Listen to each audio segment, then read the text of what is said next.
біомеханіка, нейронаука, викладання. If you could reformulate the sentence with some synonymical constructions. According to the regulations of the company, I can do that. But we don't speak like that. Вибудовуючи крок по кроку таку схему, ми вибудовуємо логічні нейронні зв'язки у мозку нашого клієнта. Це не було у манері teaching, це було у манері communication, conversation, coaching. Аналізуй себе з точки зору клієнта, що буде відбуватися зі мною далі. Коли ти в позиції клієнта, у тебе тут постійно пульсує, неокортекс пульсує. Я думаю, наші слухачі, поки нас зараз слухали, ми дуже багато давали таких от пояснень, але все одно таке залишається, типу, про що вони говорять? Як це працює? Що це воно таке? Взагалі, про що ви? Тому що в будь-якому разі, навіть з моїми клієнтами, перша сесія, як би я класно, детально, структуровано про неї не розповідала, все одно приходять на першу сесію і кажуть, ось воно як працює, я в житті б не подумав. Тому без практики тут ніяк. Як ти дивишся на те, щоб зараз зробити демонстрацію саме методу у дії і як він буде реалізовуватися саме у роботі з клієнтом, коли приходить викладач у цю роботу, трансформує свій стиль. Спробуємо, я думаю, ти мені підіграєш. Так, я сьогодні буду in the shoes of my client. Так. Прекрасно. Ми вже будемо починати?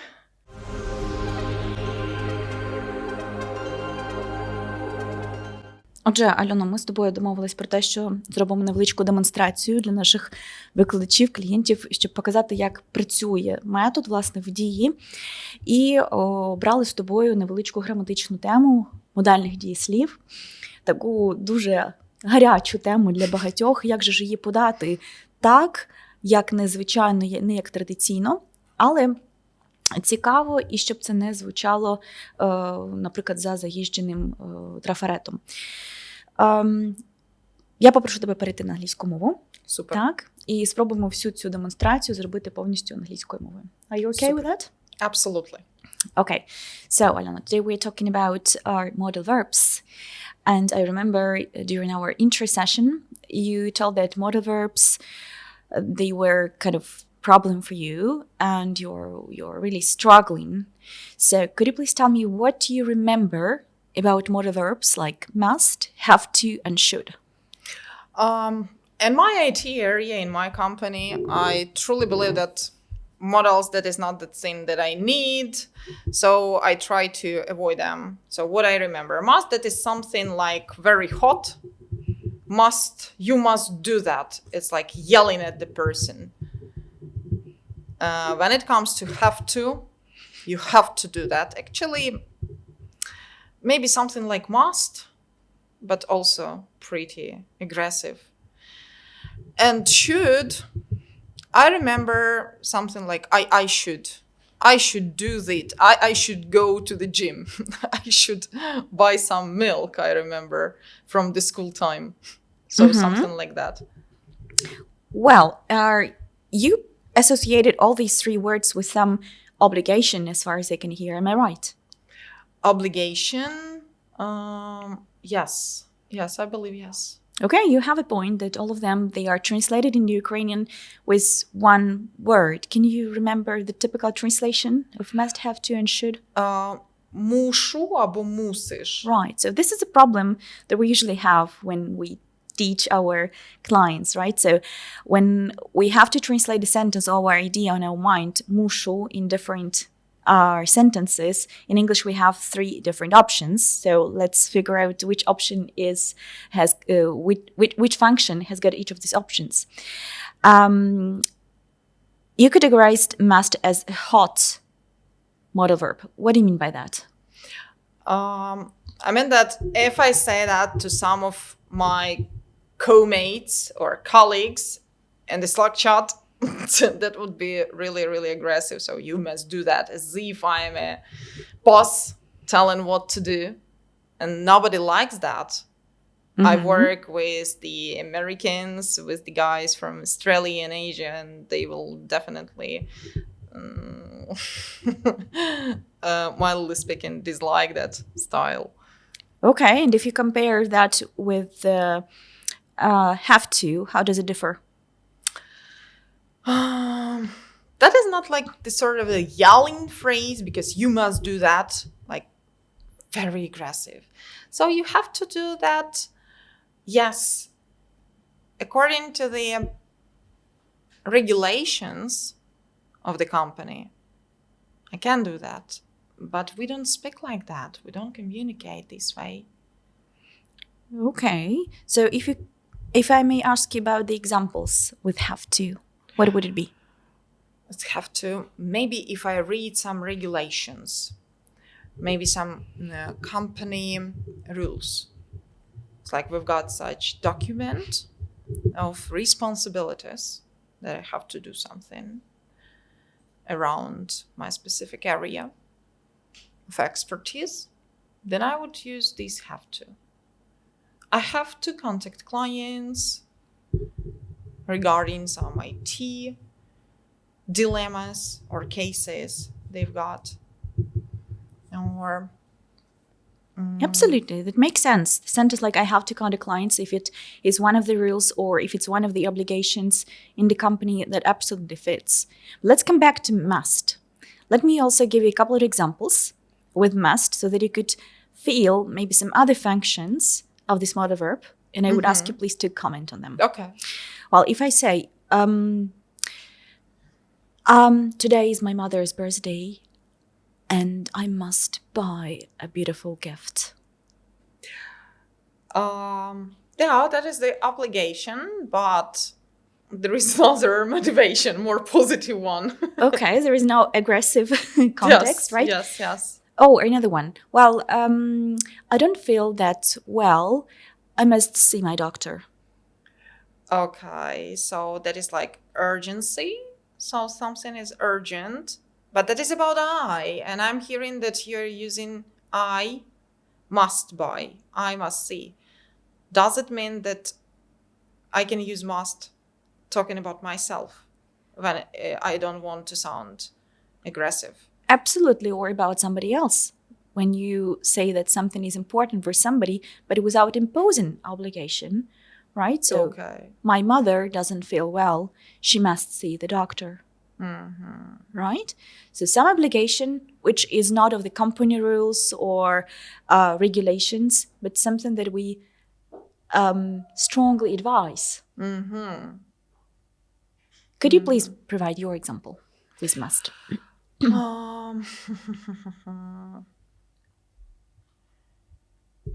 You must like that type of dessert, or you must like that movie,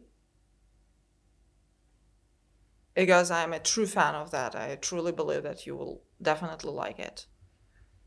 Okay, it sounds like you are talking about different function of this must, where we talk about some probability, Okay. right? And some chance that the person will like something or not based on what we think.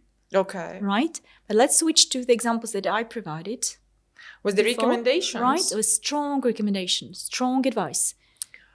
And Okay. internal obligation, let's say. Internal obligation. Mm-hmm. I must consult an HR manager because we cannot solve this issue with my colleague. Absolutely. So if you don't do that, you are not successful or you will not achieve the task. Okay. Right? Mm-hmm. So you understand that this is important to you personally. Mm-hmm. And this is the main difference between have to and must. Mm-hmm. So if we talk about internal obligation, which modal verb do we use? Internal one, so must. And external obligation? Like have to. Okay. Exactly. I see. Rules. Because I must consult, or I must talk to the specialist, intrinsic one, so internally. But you must talk to that person. It's like too hot, but you have to consult our specialist to help you with this dilemma. We also may say you must do that because we try to explain to that person that this is important to him. Okay. And if he doesn't do that, he will lose, he will get fired or something like that. So this is important to him. Okay, so with the explanation. Exactly. Okay. There is the context around it. Mm-hmm. Okay. I see. And let's move to the third one, should. Okay. which also translated like мушу in Ukrainian. Mm-hmm. But what's the difference? I typically use that in the context like I should do some sports, or I should eat healthy foods, something like that. So mainly. So what do we mean by that? Strong recommendation or just a simple advice? I wouldn't say that this is like the sort strong recommendation, like the sort of advice. Okay, if you could reformulate the sentence with maybe with some synonymical constructions, you should eat healthy food, for example. It's better. It's better, or you'd better. Was the word You'd idea? rather. Was the word idea? We may say it's a better idea. It's better to do that, or Okay. it's better idea to eat healthy foods. Right, so this is the main idea of this should. It's a Okay. good idea to eat healthy food. Or you should eat healthy food. Okay? Okay. So, now we have in our list very simple explanation that must is for internal obligation, have to is for the external obligation, and should for advice and recommendations. Okay. What can you tell me about the structure in the sentence of these modal verbs? The structure? Yeah, their place in the sentence. Oh, I didn't think about that this way. The structure. Let's try to analyze the sentence that you provided. I must do that. I must do that. I just put this word and don't connect that with anything. So I just like the same like in my native language. Я мушу робити то. We say робити, it's an infinitive form. And in English, this infinitive must sound like what? I must do. So no endings, no to, nothing. No to, right. So because to is infinitive form. So we say must do without any other word. No to Yeah. between them. Well, in case with have to. I have to do that. So here we have to because they come together. Exactly, because it's a semi-modal verb. It has got different structure, so we have to put this between them. And about should. I should do that. I should call my mom. Nothing, no to. Exactly. So there are two verbs, must and should, that are followed by what? No to, no additional prepositions, nothing. Okay, we call it bare infinitive. And have to do, I have to go, I have to read. Have with to. is followed. But Okay. what about she? So she must Good question. and she should. But here we use as, we change that. Remember I told you that have to is a semi-modal verb. So it's a bit tricky. And if I say I have to, you have to, we have to, but she, he, it has to. Okay, like in general present simple sentence. And may I ask you please to provide the sentence with she? She, my colleague, let it be he. He has to contact Brian to report on the ticket. Perfect. Okay. So for today we covered this topic with modal verbs. Okay. And we looked through must, have to, and should in positive sentences, in positive structures. And we also associated and matched them with their main functions. Must for internal obligation, have to for external obligation, and should for advice and recommendations. How do you feel about this part of the session? That's interesting. I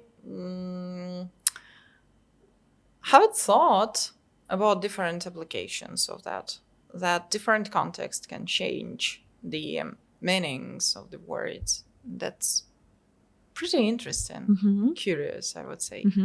Давай тут переключимося на нашу основну функцію. Я хотіла тебе попросити дати свій фідбек про те, як тобі було в позиції учня, learner. Я зараз відчуваю, що вони мені кажуть. Ділися. Постійно. вони кажуть, ого, я прямо аж спітнів. Було таке, типу, ого, було прям дуже сильно динамічно. Типу, я очікувала або я очікував, що мені зараз будуть розповідати. І те ж саме тут, тобто є певне очікування, що мені зараз розповідають, а мені треба самостійно скласти ось цей от пазлик всередині себе для того, щоб це сконструювати ці фрази і нашарувати на власний досвід. Ну і бачимо, що тут ми не використовуємо жодних таблиць, не приносимо готові таблиці, схеми і так далі. Вони можуть у нас бути як допоміжний матеріал, але яка буде з того ефективність, якщо ми це покажемо нашому студенту? Нижча, ніж якщо він сам це створить у своїй голові, у своїй пам'яті зі своїми нейронними зв'язками, 300 разів повторюючи речення про себе, про свою компанію, про свою родину, про свої потреби, аніж про людей, про яких він зовсім забуде, і вони йому сторонні. І плюс, вибудовуючи крок по кроку таку схему, ми вибудовуємо логічні нейронні зв'язки у мозку нашого клієнта. Досить динамічно, я хочу сказати. За 10 хвилин ми впоралися з матеріалом, який дуже часто опрацьовується і довше. Так, але саме головне тут те, що це не було у манері teaching. Це було у манері communication, conversation, coaching.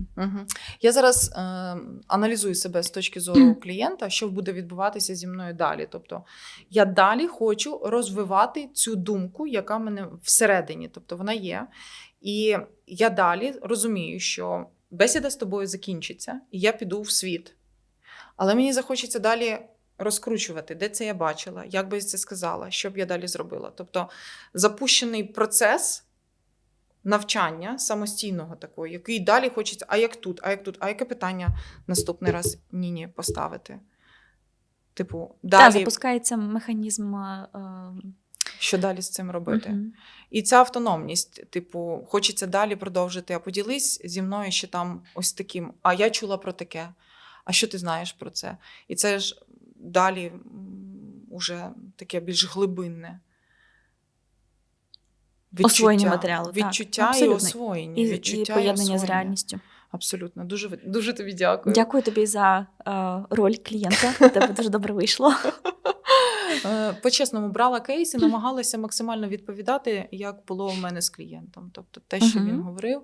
І це досить цікаво, тому що моя парадигма сприйняття – це, що людина нашаровує на власне життя. А зараз я розумію, що це такий дуже серйозний, мені вже легко, тому що я в позиції коуча. Коли ти в позиції клієнта, у тебе тут постійно пульсує, неокортекс пульсує. Це таке, як коли качаєш біцепс або трицепс, він працює. Мізки – це також м'язи. Також я зараз відчуваю, що в мене лоб пульсує, що я просто, що він збільшується, мозок в об'ємі.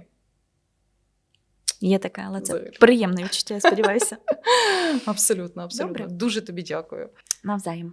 Шановні слухачі, ми дуже вам вдячні сьогодні за те, що ви присвятили стільки свого часу нам і подкасту. І ми дуже сподіваємося, що вам було цінно і що осяяння, які ви отримали, вони все-таки познаходять те примінення в вашому житті і все-таки відкривши простір для нейроосвіти, для мислення, щось почне змінюватися в парадигмі вашого навчання або сприйняття світу. Я вам дуже вдячна за те, що ви довірили свій час нам. Ніна, я думаю, в тебе є також пару слів, і у мене так, я дуже дякую всім за увагу і дякую тим, хто дуже активно стукає у наші віконці, двері і хоче до нас долучитися. І кожному викладачу, який би до нас хотів долучитися, побажаю ось того нейророзширення, про яке ми останнім часом говоримо, ту внутрішню енергію і бажання розвиватися як професіонал, як людина і як особистість. Я впевнена, що це принесе свої плоди у всіх сферах життя. Так, абсолютно. Ну і невеличкий такий подаруночок для вас. Якщо ви хочете спробувати метод дії, якщо вам важливо зрозуміти свою точку А і точку Б, куди рухатися, я вас запрошую на пробну сесію у Центр нейромовного коучингу для того, щоб з вами поспілкуватися і зрозуміти, як рухатися разом. І я впевнена, що у Ніни також є певні сюрпризи або певні подаруночки для вас і для тих, хто нас сьогодні слухав. Так, в найближчому часі ми будемо проводити менторські консультації, воркшопи, тренінги. Я з радістю всіх запрошую до участі. Пишіть, дзвоніть, буду рада всім проконсультувати. І будь-яка консультація перед курсом, вона абсолютно безкоштовна. З радістю відповім на всі ваші питання. Так. Дуже вам дякуємо. Гарного вам дня. Дякую. Дякую.